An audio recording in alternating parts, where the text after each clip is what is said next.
अच्छा, एक चीज ये, दूसरी चीज ये कि आपका ये कहना है कि ये पूरा जो है डिजिटाइज जो होगा 2025 तक होगा। आपका एनआईसी से वो होगा, कोऑर्डिनेशन होगा? नेशनल इंफॉर्मेटिक्स सेंटर से आपका कुछ नहीं है? अच्छा, एक अभी डायरेक्शन दिया है कि इसमें वो संदेश ऐप का आपको आइडिया है? डाउनलोड करके देखा आपने? वो शायद इंटर डिपार्टमेंटल कम्युनिकेशन के लिए है। हाँ। तो उस संदेश ऐप को एक चैट ऐप है वो, जैसे व्हाट्सएप होता है। तो चैट ऐप होने के कारण संदेश ऐप के ऊपर इसको एक कोर्ट की मंशा ये है कि जैसे कोई 302 का केस अगर रजिस्टर हुआ किसी एक्यूज लोगों के खिलाफ, तो जो कंप्लेनेंट है, अभी कंप्लेनेंट को कंप्लेंट करने के बाद उसका स्टेटमेंट लेने का उसका कहीं भी कुछ मालूम ही नहीं पड़ता उसको कि ट्रायल या इन्वेस्टिगेशन क्या हो रहा है। तो जैसे ही केस रजिस्टर हुआ, कंप्लेनेंट ने 302 का केस लगाया कि एफआईआर रजिस्टर हुई, तो कंप्लेनेंट, आईओ, एसएचओ, उसके विटनेसेस, कंप्लेनेंट के जो आई विटनेसेस, मैं इसलिए बता रहा हूँ क्योंकि जो ऑर्डर में लिखा हर बार मैंने, लेकिन वो अभी शायद आप लोग को कॉन्सेप्ट थोड़ा सा समझने में व्यक्तिगत ज़्यादा आसानी रहेगी। वो कंप्लेनेंट के जो फैमिली मेंबर जो विटनेसेस बने 161 में, आई विटनेसेस कह लीजिए इसको या मटेरियल विटनेसेस, प्लस आपके जो जब्ती के गवाह, जैसे जैसे इन्वेस्टिगेशन आगे बढ़ता जाए इन सब लोगों को आप उस संदेश ऐप पे ज्वाइन करते जाए। वो ज्वाइन होते गए और लास्ट में जब चार्जशीट पेश होगी तो कोर्ट मुंशी जुड़ गया, डॉक्टर जुड़ गया, बाद में फॉरेंसिक एक्सपर्ट जुड़ गया। तो जो जो स्टेक होल्डर्स हैं इसमें वो सब जुड़ गए। अब इन्वेस्टिगेशन आगे बढ़ा, किसी एक्यूज की बेल आई। जैसे आप एट्रोसिटीज एक्ट में आप लोग जानते हैं कि बेल कंप्लेनेंट को भी सुनने का अधिकार है। अगर 12 साल या 16 साल से पॉक्सको वगैरह में अगर कम उम्र की लड़की है तो उसका भी सुनने का अधिकार है उसको। तो ऐसे में वो चीज कंप्लेनेंट को भी अधिकार मिल जाएगा कि आप बता दें कि ये कल बेल लगी है इनकी। तो इन्वेस्टिगेशन में भी उसको आइडिया है कि क्या हो रहा है। अभी वो जो एक आदमी घबराया हुआ रहता है कि क्या हो रहा है मालूम नहीं, पुलिस वाले उन्होंने कहा है कि हम करेंगे, वो पहले दिन से, जिस दिन उसका एफआईआर रजिस्टर हुई उस दिन से उसको लग रहा है कि मेरे को न्याय मिलना शुरू हो गया है। लेकिन अभी बहुत दूर है क्योंकि अभी तो इन्वेस्टिगेशन हो रहा है, बहुत से हर्डल हर्डल आते हैं। तो ऐसे में जब वो व्हाट्सएप या चैट ग्रुप जो है जिसको हम संदेश ऐप का चैट कहेंगे, उस पर जब जुड़ गया वो, तो उसको पहली चीज तो ये हो गई कि उसको मालूम पड़ रहा है कि इन्वेस्टिगेशन कहाँ तक पहुंच, बेल लग गई है, ये लग गई, तो उसको लग रहा है कि कुछ केस डायरी तो आपको बताना ही नहीं है उसको, वो आपका काम नहीं है। जो जो जो रूल्स हैं वो फॉलो करने हैं, प्राइवेसी जो है किसी व्यक्ति की फॉलो करनी है। वो हम कैसे प्राइवेसी को इंश्योर कर सकते हैं ये हमको देखना है। ये कोर्ट का भी ब्रॉड आइडिया है। अब जब कंप्लेनेंट और आईओ जुड़ गए हैं तो सबसे अच्छी चीज ये हो गई कि उसको एक अश्योरेंस ये आ गया कि पुलिस वाले मेरे साथ हैं। अब अगर इस बीच किसी ने उसको धमकाने की कोशिश की ड्यूरिंग इन्वेस्टिगेशन कि 161 के बयान चेंज करो या 161 के बयान कल हैं तुम्हारे, ऐसा ऐसा बोल देना, तो वो तुरंत पुलिस वालों को खबर कर सकता है, आईओ को, एसएचओ को, कि साहब ये चीज है और मेरे को ये धमकाया जा रहा है। ये कई बार वीडियो बना लेते हैं, कई बार फोटो खींच लिया या कई बार लिखित में दे दिया। उससे क्या होगा, उस व्यक्ति की व्यथा जो है पुलिस तक पहुंच जाएगी कि पहला तो उसको सेकेंडरी विक्टिमाइजेशन नहीं होगा। पहला विक्टिमाइजेशन तो हो गया कि 302 हो गया, उसके घर में मर्डर हो गया, और दूसरा विक्टिमाइजेशन हो रहा है कि दादागिरी हो रही है कि अब ये स्टेटमेंट चेंज करो, यानी न्याय प्राप्ति में बाधा हो रही है उसको। तो वो जो सेकेंडरी विक्टिमाइजेशन है वो रुकेगा कि उसने लिखित में दे दिया, व्हाट्सएप या उस पर डाल दिया संदेश में कि आज ये लोग आए थे, ये कर रहे हैं, ये फोटो है या ये वीडियो है। तो जो महेंद्र चावला का एक जजमेंट है, सुप्रीम कोर्ट ने ये कहा है कि विटनेस प्रोटेक्शंस करे जाए, उनने पूरी स्कीम बताई है। तो जो ऑनरेबल सुप्रीम कोर्ट का जो मंतव्य है, जो स्पिरिट है, वो इस तरह से हम इंश्योर कर सकते हैं विटनेस प्रोटेक्शन में। कोई विटनेस को धमकाया तो वो भी कह सकता है कि ये है, एक तो ये चीज हुई। दूसरा, कई स्टडीज कहती हैं कि विटनेसेस को समझ जाने में 25 से 30% टाइम लग जाता है ट्रायल में। तो वो मिनिमाइज करने का तरीका ये है कि कोर्ट मुंशी के पास जैसे ही आज समन्स निकले, तो समन्स रेगुलर वे में तो आएंगे अपने तारीख से, लेकिन समन्स की फोटो खींच के उसने डाल दी व्हाट्सएप पे और लिख दिया @ जो कहते हैं ना कि कंप्लेनेंट, या कंप्लेनेंट की तरफ मुखातिब होके कि आपका अब ये ABC जो भी लोग हैं उनको 25 दिसंबर को, 15 दिसंबर को, 15 जनवरी को, 20 जनवरी को आना है। तो अब महीने भर पहले उस व्यक्ति को मालूम है कि मुझे 20 जनवरी को जाना है, तो वो व्यक्ति अगर कहीं बाहर जा रहा है तो नहीं जाएगा, या 3 दिन पहले उसको समन्स मिले हैं तो वो कुछ और उसने प्रोग्राम बनाए हुए, या उसको जो डर था वो दूर हो जाएगा इस बीच। तो उसको समन्स भी पहुंच गया टाइम पे, और उसकी जो विटनेस को जो प्रोटेक्ट करने की स्कीम है वो भी इंश्योर हो गई। और इसमें बहुत से ग्लिचेस आएंगे, बहुत से उसमें से प्रॉब्लम आ सकती हैं। जैसे वकील लोग, एक वकील साइड का एक आर्गुमेंट ये भी है कि कोर्ट मुंशी को मालूम पड़ जाएगा, तो कोर्ट मुंशी एक्यूज लोगों को भी रोज मिलता है, उनके वकीलों से भी रोज मिलता है, तो वो ये खबर दे देगा कि देखो ये इसका फोन नंबर ये है, या इसका एड्रेस ये है। लेकिन आजकल तो आपके 161 के बयान में आप फोन नंबर वैसे ही लिखते हो कंप्लेनेंट का, तो फोन नंबर मिलना आजकल कोई बड़ी बात नहीं है।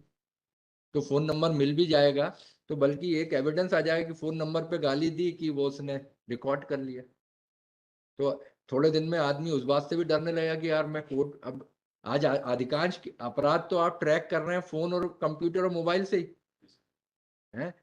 हर आदमी के लिए मोबाइल इंडिस्पेंसेबल है, और वो मोबाइल है मतलब घर के किसी भी क्लोजेस्ट मेंबर के बजाय मोबाइल आपके बारे में सब जानता है, तो आप उसी से ट्रैक कर रहे हैं। तो ये मंतव्य है कोर्ट का, उसको आप किस तरीके, अब उसके लिए दो चीजें हैं। ICJS को, जो NIC के साथ आपको कोऑर्डिनेट करके संदेश ऐप के साथ उसको जोड़ना पड़ेगा। ICJS को और संदेश ऐप को जोड़ना पड़ेगा, ताकि ये वाले जो ऐप, ये चैट ग्रुप तैयार हों।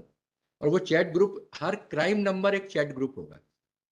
जैसे अगर आज 1/2023 या 1/2024 पुलिस स्टेशन मुरार पे जो पहला केस रजिस्टर हुआ 302 का, हीनस में करेंगे अभी 302 376 में, अगर 1/24 मुरार पे जो बना और वो 302 का है, तो वो 1/24 उस संदेश ऐप के चैट ग्रुप का नंबर रहेगा।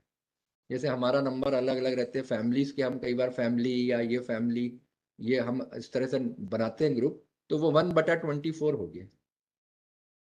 या और कोई नाम दे सकते हैं, 1/24 ब्रैकेट में PS मुरार।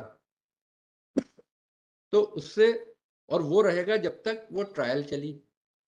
ट्रायल खत्म हुई, वो जो चैट ग्रुप है वो डिलीट हो गया। किसी की प्राइवेसी भंग ना हो ये भी देखा जाना है। कोई लेडी का अगर वो है 376 का केस है, तो वो लेडी नहीं बनेगी मेंबर उसमें, उनके फैमिली मेंबर कोई जो है। जुवेनाइल नहीं बनेगा, उनके फैमिली मेंबर हैं। जो child in need of care and protection है वो नहीं बनेगा, क्योंकि उसकी आइडेंटिटी डिस्क्लोज नहीं होना चाहिए। उसके बदले बनेगा उसके गार्जियन, पेरेंट्स, या कोई जो उनके केयर टेकर हैं वो। तो इस तरह से आपका जो विटनेस प्रोटेक्शन, जो पुलिस को कई बार समस्या आती है, क्योंकि 195A का केस बनता है फिर IPC का, जिसमें विटनेस आके ये कहता है कि हमको धमका रहे हैं एक्यूज। अब वो कई बार आप लोग बनाते हैं केस, कई बार आप लोग कहते हैं कि अरे ये तो धमकी दी है, अब देखेंगे कुछ होगा तो दोनों चीजें रहती है। कई बार आपके ऊपर ये एलिगेशन लगता है कि आपने ध्यान नहीं दिया, कई बार एक्यूज कहता है कि साहब झूठा केस बना दिया कंप्लेनेंट ने परेशान करने के लिए मुझे, क्योंकि ये पहला केस भी झूठा बनाया। दोनों ही चीजें चलती हैं।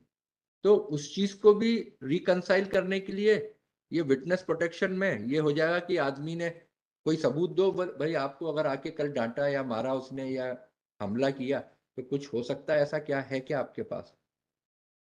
तो ये चीज को आप इंश्योर कर सकते हैं। ये इनिशियल थॉट है, हो सकता है आगे हम जब डेवलप करें उसको तो और भी चीजें अच्छी नहीं आए। ओरिजिनल जो चीज होती है वो थोड़ी क्रूड होती है, रफ सी होती है, उसमें फिनेस जो है वो धीरे धीरे आती है। समय के साथ जब अनुभव से हमारे को मालूम पड़ता है नई सिचुएशन में ये क्या करना है, तो फिर ये होता है कि ऐसे करेंगे। तो एक तो ये चीज के लिए बुलाया था। दूसरा, वो जो एक विजन सिंह सिकरवार में ये लगी ना, हाँ, एक पिटीशन लगी हुई है, ये ऑर्डर इनको फिर से देना है ना इनको। उसमें यही प्रॉब्लम आ रही थी कि कितने साल से केस आपका पेंडिंग था मिस्टर शर्मा? 2019 से था लॉर्ड। 2000, उसमें बहुत सारे, उसमें 20-25 उनके बार बार वो हो रहा था। फॉर्मल विटनेसेस को समन्स जा रहे थे, वो नहीं अपीयर तो उसमें ये व्हाट्सएप ग्रुप का बात कही थी, लेकिन व्हाट्सएप के बजाय उसमें संदेश ग्रुप हमको बनाना है। और दूसरी चीज ये है कि क्योंकि आप टेक्निकल लोग हैं और आप वो CCTNS देख रहे हैं, तो एक डायरेक्शन ये दिया हुआ है कि आपके जो इन्वेस्टिगेशन का जो तरीका है वो कई बार थोड़ा सा पुराना है। उसमें जो फॉरेंसिक एलिमेंट है वो लाना जरूरी है। और फॉरेंसिक एलिमेंट लाने के लिए जरूरी उसमें ये है कि उसमें ये कहा है कि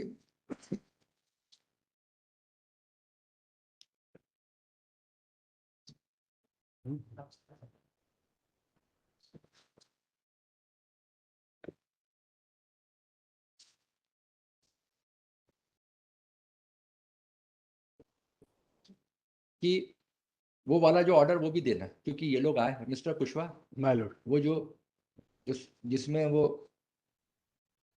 सीन ऑफ क्राइम यूनिट बनाने का है, उसमें एक ये ऑर्डर आपको देंगे। उसमें हर डिविजनल हेडक्वार्टर पे आप कम से कम 8 या 10 लोगों की एक टीम बनाएं, जिसको आप फॉरेंसिक टीम कह दें, सीन ऑफ क्राइम यूनिट कह दें।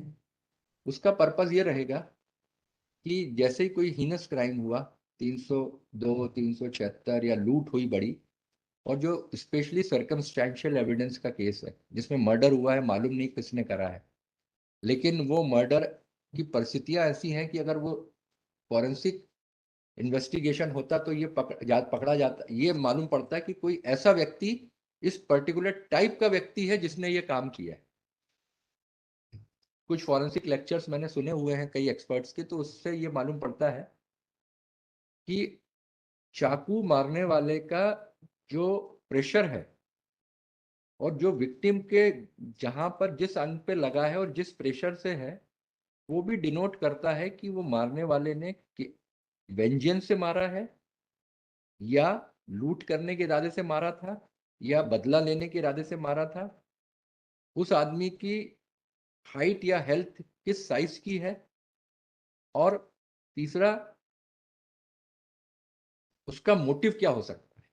वो वहाँ की फॉरेंसिक जो स्थितियां हैं उससे, एक आपके यहाँ के फॉरेंसिक पुराने डायरेक्टर रहे हैं सागर के, तो उनका एक लेक्चर मैंने सुना हुआ है, इनफैक्ट कराया था गुना गुना वेबिनार जब कोविड के समय। तो इवन ताला काटने का जो तरीका है वो भी डिनोट करता है कि चोर ने काटा है या किसी व्यक्ति ने काट के चोरी को दिखाने का तरीका अपनाया।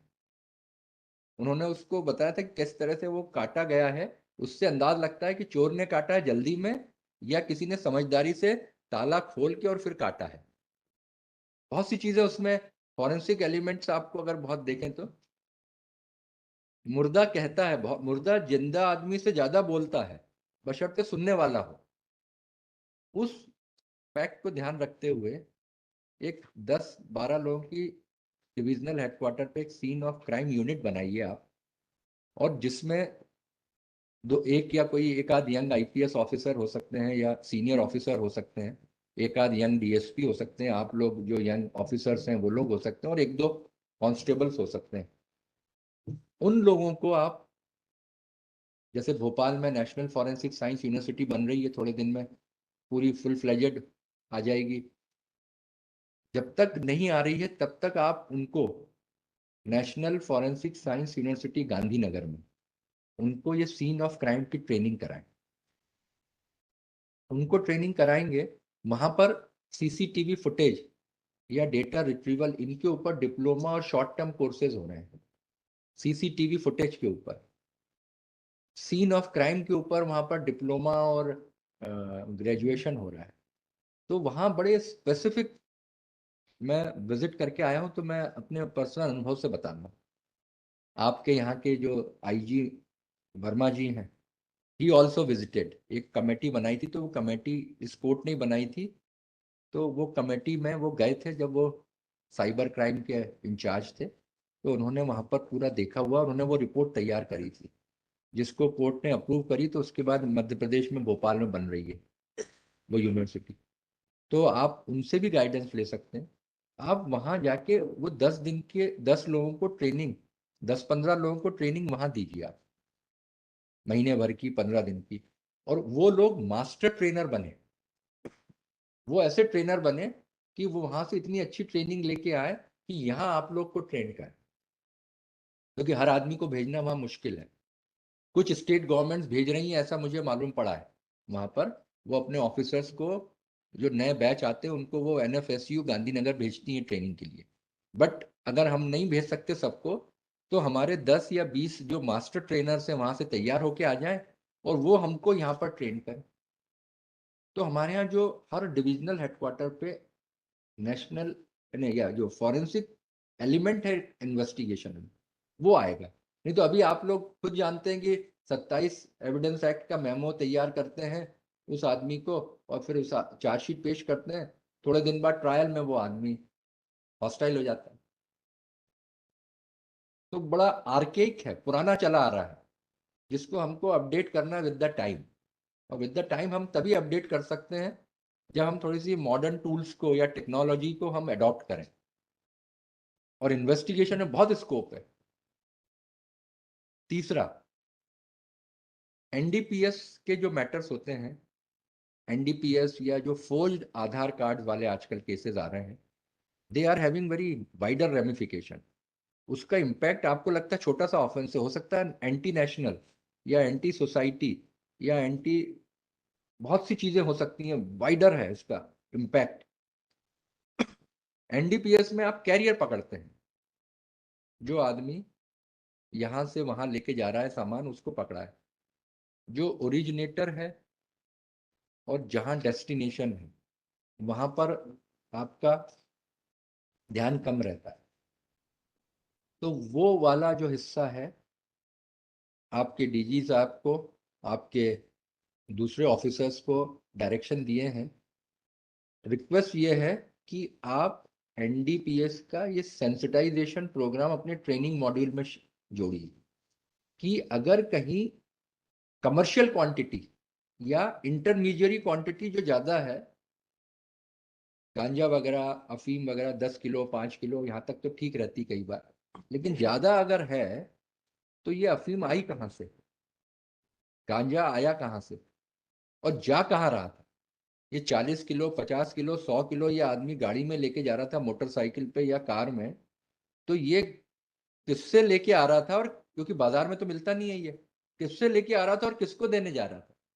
वो वाली दो जो ओरिजिनेशन, ओरिजिनल, जहां से ओरिजिनेट होती है और जहां डेस्टिनेशन है, वो आपके उसमें नहीं है इन्वेस्टिगेशन के रडार पे। तो you have to inculcate that tendency also, कि जैसे ही ये कोई पकड़ा गया, हमारा ध्यान वहां तक जाना चाहिए कि who is the king pin behind this offence और क्राइम। क्योंकि वो रिंग लीडर है, वो रिंग लीडर ये एक खेप नहीं भेज रहा है, वो मल्टीपल चल रही है उसकी। ये आदमी कैरियर है, ये आदमी एक है, पकड़ा जाएगा। It is just a very small unit. कौन है वो, तो अब आगे दूसरा जो है, दूसरा शुरू हो जाएगा। तो वो ट्रेनिंग मॉड्यूल में आपको जोड़ना है, आपको सेंसिटाइजेशन प्रोग्राम करना है, इसलिए आपको बुलाया है। तो इसलिए ये आपको 15-20 दिन के बाद एक बार फिर से करेंगे।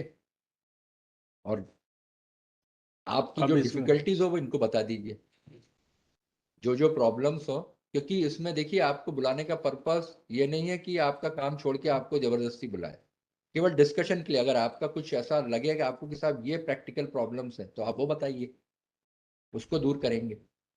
आपको लगे कि आपके जो एसपी हैं या डीआईजी हैं या आईजी हैं उनको कुछ कहना है तो आप उनको कोर्ट में ले आइए अगली डेट पे, वो क्या कहना चाहते हैं, या वो अपना रिटर्न में कोई अपना रिटर्न आर्गुमेंट्स या सिनॉप्सिस दे दें या एफिडेविट दे दें कि ये चीजें हम चाह रहे हैं।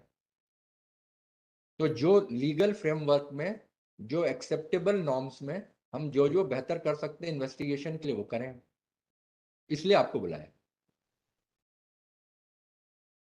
कुछ और कोई कंफ्यूजन आपको, ये कॉन्सेप्ट समझ में आ गया आपको, संदेश ऐप वाला? हाँ।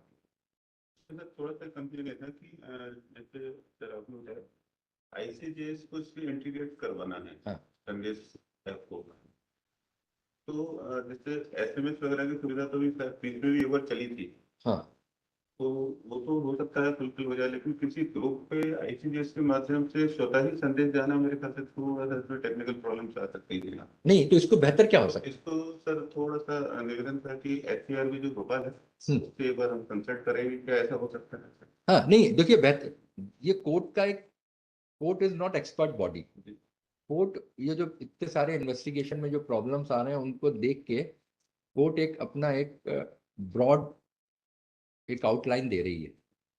टेक्निकली आपको और लीगल फ्रेमवर्क में आपको ही उसको वो करना है कि वो इसको इसलिए जोड़ना है कि ये भी पार्ट ऑफ वो हो जाए, ताकि जैसे आपके आईसीजेएस में 5 लिम्स हैं शायद, पुलिस है, कोर्ट्स हैं, जेल है, फॉरेंसिक्स है और मेडिकल है ना, ये 5 हैं शायद। हाँ, तो ये जो 5 हैं इसमें भाई जेल, कोर्ट जुड़ गया, वो पब्लिक प्रोसिक्यूटर भी रहेगा उसमें, एक जो भूल गया मैं, पब्लिक प्रोसिक्यूटर, उन वो भी रहेंगे उसमें, क्योंकि पब्लिक प्रोसिक्यूटर को भी थोड़ा सा अकाउंटेबल रखना है। तो कोर्ट, पब्लिक प्रोसिक्यूटर और वो कोर्ट मुंशी से जुड़ गया। जेल का काम ज्यादा नहीं है, डॉक्टर जो है, मेडिकल जो है वो डॉक्टर जुड़ गया, तो उसकी रिपोर्ट तुरंत आना, ये करना, उसकी रिपोर्ट व्हाट्सएप पे शेयर नहीं होगी, माइंड इट, रिकॉर्ड शेयर नहीं होगा, केवल इंफॉर्मेशन। जैसे जिस दिन डॉक्टर की एविडेंस है तो महीने भर पहले डॉक्टर को अगर मालूम पड़ गया कि उसकी एविडेंस है तो वो अपने अपॉइंटमेंट्स वैसे फिक्स कर लेगा। छुट्टी लेके आना है, कहीं ट्रांसफर हो गया तो ये डिफरेंस है इसमें। ये रिकॉर्ड यानी ऐसा नहीं कि आप केस डायरी पूरी वहां दे रहे हैं, ऐसा बिल्कुल नहीं है। केवल 2 पर्पस के लिए है ये, इंटिमिडेशन उसका रुक जाए, विटनेस थ्रेट रुक जाए, और विटनेस के समन्स में जो टाइम लग रहा है और आईओ के समन्स में जो टाइम लग रहा है, क्योंकि आईओ अब चला गया कहीं बैतूल, ट्रांसफर हो गया वो यहाँ से, तो वो बैतूल चलेगा या उज्जैन चले गए, तो उनको इंटीमेशन हो जाए कि ये वाले केस में, ये 1/24 जब मैं मुरार में था तब मुझे ये करना था, तो इसमें अब मुझे आना है बयान देने, या वीसी से जुड़ जाए जैसा है, तो वो उसमें रहना उनका, उनको मालूम होना। तो इंटिमिडेशन एंड इंटीमेशन 2 चीजें हैं इसकी, कि इंटिमिडेशन टू द विटनेसेस रुक जाए और इंटीमेशन टू द विटनेसेस हो जाए, ठीक है ना, to stop intimidation and to facilitate intimation, ये इसका पर्पस है। और तीसरा पर्पस ये है कि हर लिटिगेंट को अब ये मालूम पड़ जाए कि मेरे केस में क्या हो रहा है। कई बार आदमी को अगर ये मालूम पड़ जाए चीजें तो भी उसको सेटिस्फेक्शन हो जाता है। तो एक सिस्टम में, और ये सब चीजें कर रहे हैं हम अल्टीमेटली किसके लिए, वो उस लिटिगेंट के लिए जिसके लिए पूरा सिस्टम बना है, चाहे वो पुलिस हो, चाहे कोर्ट हो, चाहे वो प्रोसिक्यूशन हो, वो सारा जो सिस्टम बना है वो उसके लिए बना है, कॉमन मैन के लिए। तो उसके लिए कर रहे हैं, इसलिए उसको फैसिलिटेट करने के लिए उसको पार्टी उसमें मेंबर बनाया। इंफॉर्मेशन शेयर करने के लिए नहीं, आपकी केस डायरी के जो कंटेंट्स है वो बिल्कुल शेयर नहीं होंगे, फॉरेंसिक जो वो चीजें हैं वो शेयर नहीं होंगी, बिल्कुल शेयर नहीं होंगी, लेकिन ये 2 चीजें होंगी। और आईसीजेएस में इसलिए उसको कैसे जोड़ना है, उसको जोड़ने का पर्पस एक ये भी है कि अगर वो जुड़ेगा तो वो पुलिस, मेडिकल और फॉरेंसिक तो वैसे ही जुड़ा हुआ है आपका उसमें, तो उनको इंटीमेशन होने लगेगी, हो सकता है उसी स्कीम के तहत धीरे धीरे आप लोग का एक सिस्टम बन जाए कि तुरंत फॉरेंसिक रिपोर्ट वहां पहुंचने लगे आप लोग के संदेश ऐप में, वो आप इंडिपेंडेंट बना सकते हो एक दूसरा ऐप, दूसरा मतलब दूसरा ग्रुप जिसमें केवल फॉरेंसिक, मेडिकल और पुलिस वाले हो, तो आप तुरंत वो शेयर कर सकते हैं। जब वो शेयर करेंगे तो वो आपको अभी 15 दिन लग रहे थे, वो उनने भाई डीएनए रिपोर्ट आई, वो शेयर करी, वो बोले 4 दिन में आ रही है, मेन रिपोर्ट आ रही है, जो भी आपका जैसा लीगल। अभी तक थोड़ा सा सीसीटीवी पे ये चालू हुआ है, ये रिपोर्ट्स जो रिपोर्ट्स वगैरह आती हैं वो सीसीटीवी पे एसपी सर की आईडी पे डायरेक्ट आ जाती है और वहां से संबंधित थाना प्रभारी को सेंड कर दी जाती है एक पासवर्ड के साथ में। वो पासवर्ड के माध्यम से पीडीएफ के फॉर्म में उसको खोल सकता है। ये प्रोसेस अभी चालू हो गया जैसे। अच्छा। जो भी एजेंसी भेजती है वो सीधे एसपी सर की आईडी पे भेज देती है और यहाँ पे जो किसके एसपी सर की आईडी पे अच्छा आईडी पे आ जाती है सर। हाँ। और यहाँ पे जो फॉरेंसिक का एक ऑफिस जो बना हुआ है वहाँ पे एक अपॉइंट किया हुआ है कि वो संबंधित थाना प्रभारी को उस फॉरेंसिक रिपोर्ट को भेज देता है और बेसिक पासवर्ड पे भेजता है। तो वो चल रहा है सर। ठीक है, तो ये भाई ये इससे कितनी आसानी हो गई होगी आप, बिल्कुल है ना। तो और वो जो फिजिकल फॉर्म में बाद में आएगी वो, हाँ वो आती है, फिजिकल फॉर्म में आएगी, लेकिन आपको वो मिल गई तो उससे आपका 4 दिन 6 दिन का टाइम बच गया। वैसे ही आप जो ये डीएनए और ये सब की जो सैम्पलिंग है, सैम्पलिंग को और साइंटिफिक कैसे कर सकते हैं इस पे भी सोचिए, क्योंकि अभी कई बार डीएनए की सैम्पलिंग प्रॉपर नहीं होती है, वो जिस सोल्यूशन में रखना है चीज़ों को वो सोल्यूशन प्रॉपर नहीं रहता है, जिस तरीके से उसको सील करना है वो नहीं रहता है प्रॉपर। माल खाने में वो जो एनडीपीएस जो रखा हुआ है वो सैम्पलिंग कैसे होगी वो ढंग की नहीं रहती है। आप लोग कई बार मिक्सचर वो पूरा करके वो जैसे अलग अलग पैकेट में से लेना चाहिए मिक्सचर, वो नहीं रहता है। गांधीनगर में मैंने देखी थी एक मशीन ड्रग्स की जो एनडीपीएस की टाइप ने, जैसे फोटोकॉपी मशीन छोटी वाली या फैक्स मशीन होती है उस टाइप की मशीन है, उसमें ड्रग छोटा सा डालो, हल्का सा क्वांटिटी, और कुछ देर में कुछ सेकंड्स में वो आ जाता है कि उसका केमिकल कंपोजिशन क्या है। तो अभी आप लोग जो एनडीपीएस में कई बार ये कहते हैं कि हमने चख के ये पता करा ये गांजा है, तो आपने चख के कैसे पता कर लिया कि गांजा है? या तो आप चखते रहे पहले और या कैसे मालूम, आपको टेक्निकल आदमी है नहीं आप। तो ऐसी स्थिति को हमको अवॉइड करके हमको वो साइंटिफिक इन्वेस्टिगेशन पे जाना चाहिए। वो मशीन रहे साथ में हमारे, हम वो ड्रग डाली और वो मालूम पड़ गया उसमें कि जैसे ब्लड सैंपल डाला तो उससे बहुत सी चीज़ें मालूम पड़ जाती हैं। आजकल वो उस डायबिटीज़ वाले रखते हैं, वो तुरंत आ जाता है ब्लड का एक ड्रॉप डाला तो वैसे ही वो ड्रॉप डाला और उसमें वो आ जाती है केमिकल कंपोजिशन, तो मालूम पड़ जाता है अफीम है, गांजा है, हेरोइन है, एमडीएमएस है, क्या है। तो वो जो चीज़ें हैं वो थोड़ा सा आप उसको अडॉप्ट करें। ये सब चीज़ों के लिए बुलाया था आपको, क्योंकि अब आप लोग टेक्निकल ब्रेन है तो आप लोग उस हिसाब से उनको, आपके जो कंसर्न ऑफिसर्स हैं उनको आप बताइएगा और इसको 15 दिन बाद रखिए। ये थोड़ा क्या है, सही अब कन्वे कर देंगे तो उसको डिजाइन क्या देना है ये पूरा प्रॉपर हो जाएगा। हाँ हाँ, अभी वो क्या है कि नहीं वो देख के ही ठीक है, जैसे इन्होंने बताया कि वो आईसीजीएस में कैसे करेंगे वो आप लोग करिएगा, जो आप लोग लीगल फ्रेमवर्क में है, जो आपका चला आ रहा है वो वैसे ही करना है। आप उसको डिटूर मत करिएगा, सारी इसी को ध्यान में रखते हुए और ये सारी चीज़ों को, लेकिन इसको इन्हीं में से कैसे हम बेहतर कर सकते हैं ये आपको देखना है। तो इसको 15 दिन बाद रखते हैं, 15 दिसंबर 12-13 दिसंबर के आसपास रखते हैं। तब तक आप उनको, आप अपने जो एसपी हैं, आईजी हैं, उनसे आप बात करके रखिएगा।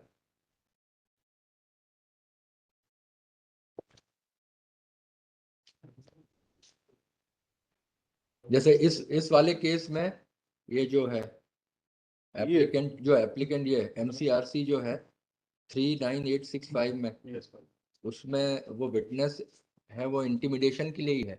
उसने कहा है कि मेरे को ये इंटिमिडेट कर रहा है। उसको भी मतलब वो दे दिया है कि आपको जब भी प्रोटेक्शन की वो होगी वो नोटिस उसको दे दिया है और आगे अभी उसमें डेट लगी हुई है।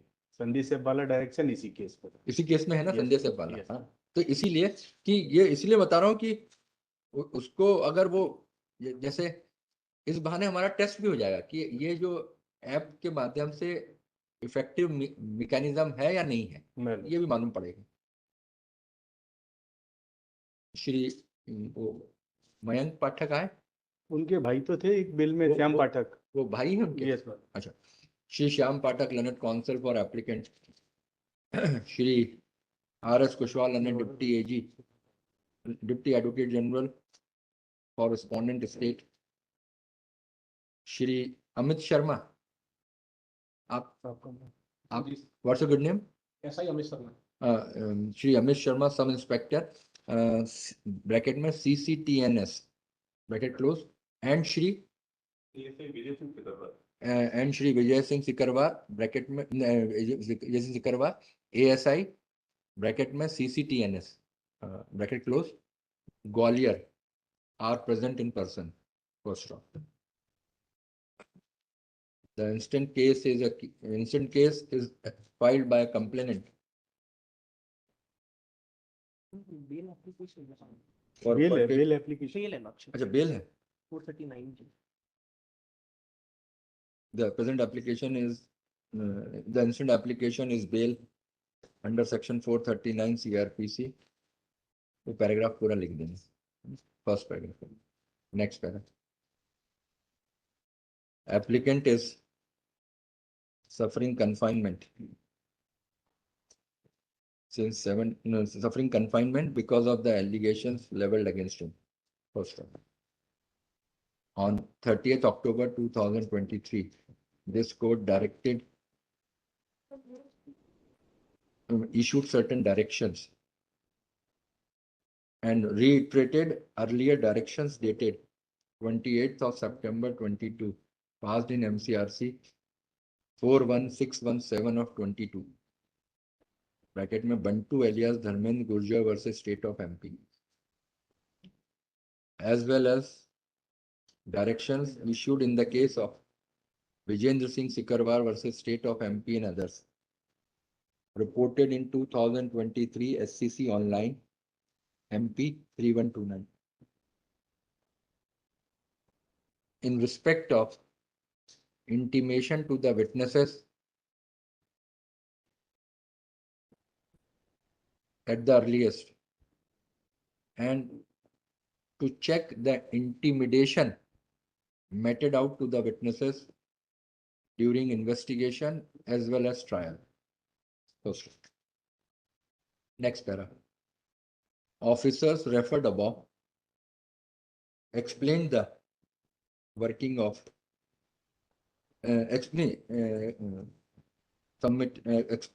explained the working of CCTNS and submits that process of incorporation of relevant data is going on, and by year 2025 it would be fully functional. First off, they expressed they further submit that soon possibility of synchronization of Sandesh app with ICJS would be realized in accordance with the protocol, public norms, and they would take all possible endeavors to do the same on or before next date of hearing. First one. Next para. Regarding directions, वो NDPS के वो apex perpetrator वाले किसमें दिए हैं? Regarding directions given in respect of establishment of foreign scene of crime unit at every divisional headquarter, वो किसमें दिए थे डायरेक्शन? इसी में दिए थे, विजन में? नहीं लॉर्डशिप, वो इसके अंदर दिए। वो है माय लॉर्ड, अरविंद के नाम से केस है, कल लगा हुआ था NDPS में। नहीं, वो सीन ऑफ क्राइम यूनिट बनाई जाए हर डिविजनल हेडक्वार्टर। फिर मैं एक बार सर्च करके एक बता वो देख क्या लिखा? establishment of senior from unit at every divisional headquarters. हाँ, as given in direction, as given in the case so and so, direction dated so and so कर देना। would also be taken care of, and department is in the process of would be taken care of also. Next, another aspect deserves attention is role sensitization of police officers in investigation regarding role of apex perpetrators in NDPS matters, comma, or matters NDPS matters, comma, matters related to cyber crime or forged Aadhaar cards, /SIM cards, etc. ये दीपक चौहान वाला case है जिसमें दीपक चौहान में किया MCRC है 10/293/19 10/293/19 और order अभी recent हुआ है 17/8/23 को। और अपेक्स परपिट्रेटर का ये कल का ही है हैं?